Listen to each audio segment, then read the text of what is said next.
Quem que tem tempo de escrever? A maioria dos autores e autoras no Brasil tem que conciliar a atividade literária com as suas outras atividades cotidianas, né? Ou seja, emprego, que muitas vezes toma mais do que as 8 horas diárias, família, filhos, supermercado, fazer comida, limpar a casa, enfim, a vida.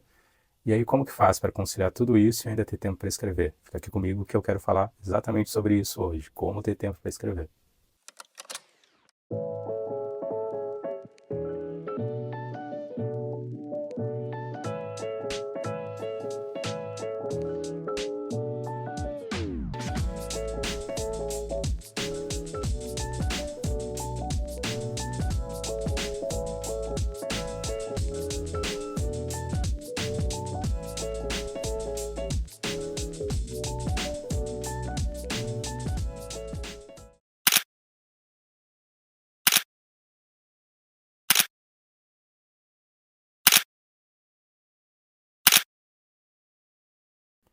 Escritores são procrastinadores natos. Acho que a própria natureza da nossa atividade meio que nos leva a ver a obra em um tempo que é diferente do tempo da vida, né? A gente está investigando a natureza humana, estamos nos investigando e eu acho que isso é algo que não se dá na ordem dos minutos, dos dias, das semanas, isso leva tempo. E aí, quando a gente para pensar nesse tempo de efemeridades e de instantaneidades onde a gente foi condicionado a pensar e a reagir na velocidade dos likes ou dos conteúdos de segundos de duração, ações que são da ordem da divagação, da fruição, sem pressa, da abstração, da inferência, elas parecem ainda mais inconciliáveis com esse ritmo contemporâneo, né? Embora elas sejam inegociáveis quando se espera produzir arte ou, vá lá, né? Pelo menos boa arte, com toda a subjetividade que esse adjetivo carrega.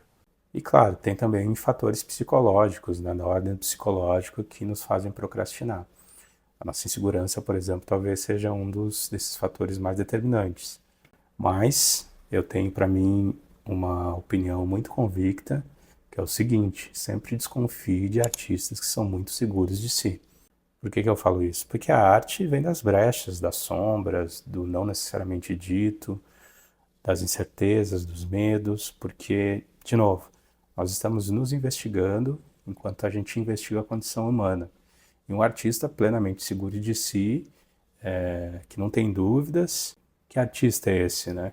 Que ser humano pode se dizer tão conhecedor de si próprio e da condição humana. Então, meu ponto aqui é, um nível de procrastinação é importante no processo, mas quando ele se torna improdutivo, é o seu termômetro para a gente saber que passou do limite. E uma estratégia que eu encontrei para vencer esses momentos é se forçar a criar o tempo necessário para a produção. Óbvio, no mundo ideal, a gente deveria poder nos permitir dedicar os dias ao nada, ao ócio criativo, perdidos, divagando nos nossos próprios processos mentais, pesquisando, buscando por obras ou temas que se conectem com aquilo que a gente deseja produzir, né, dando uma forcinha para a serendipidade. Porém, infelizmente, para a grande maioria de nós, a realidade inclui sempre uma pilha de boletos no final do mês e uma rotina de trabalho que, no mínimo, rouba 8 horas do dia, quando não mais, sem contar deslocamentos e outros fatores que acabam drenando esse tempo que deveria ser um tempo dedicado à arte. Sem falar em outros fatores, né, como maternidade, paternidade, família, amigos, vida social e mais. Eu estou aqui assumindo que você não é um autor, uma autora que viva desse ofício, né, e que, portanto, se dedica a outras atividades, tem outro emprego, inclusive porque esse é o foco desse canal, se chama escritor amador justamente por isso, né? Porque no senso comum, o que é considerado escritor profissional, né? Aquele que vive da escrita, que ou de atividades correlatas da escrita, como revisão, tradução, cursos, palestras. Todo escritor que não é o escritor profissional é considerado um escritor amador, e sem demérito, né? Existem escritores amadores muito melhores que muitos escritores profissionais, mas a questão é, esse canal e também a newsletter no Substack se chamam Escritor Amador justamente em função desse fato que é o de não vivermos exclusivamente da literatura e da escrita.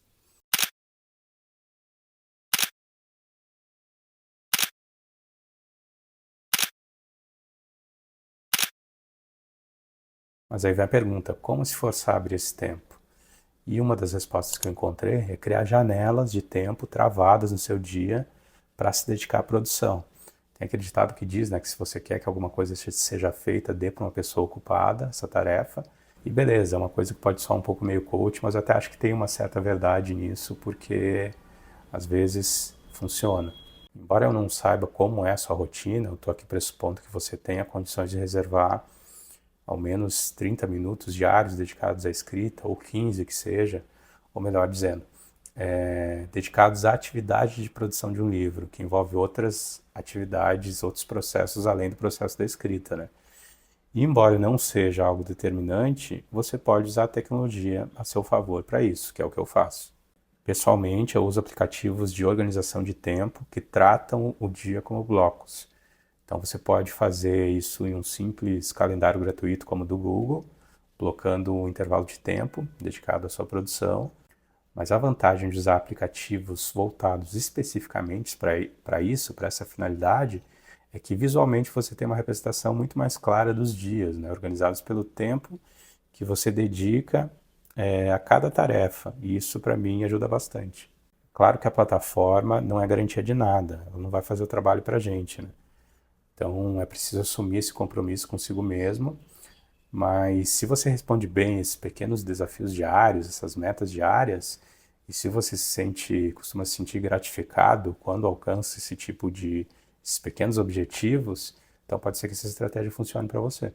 Aqui tem um ponto que eu acho importante ser esclarecido, que é o seguinte: eu não estou me referindo àquelas definições de metas diárias, de uma escrita mínima, de um número de caracteres por dia.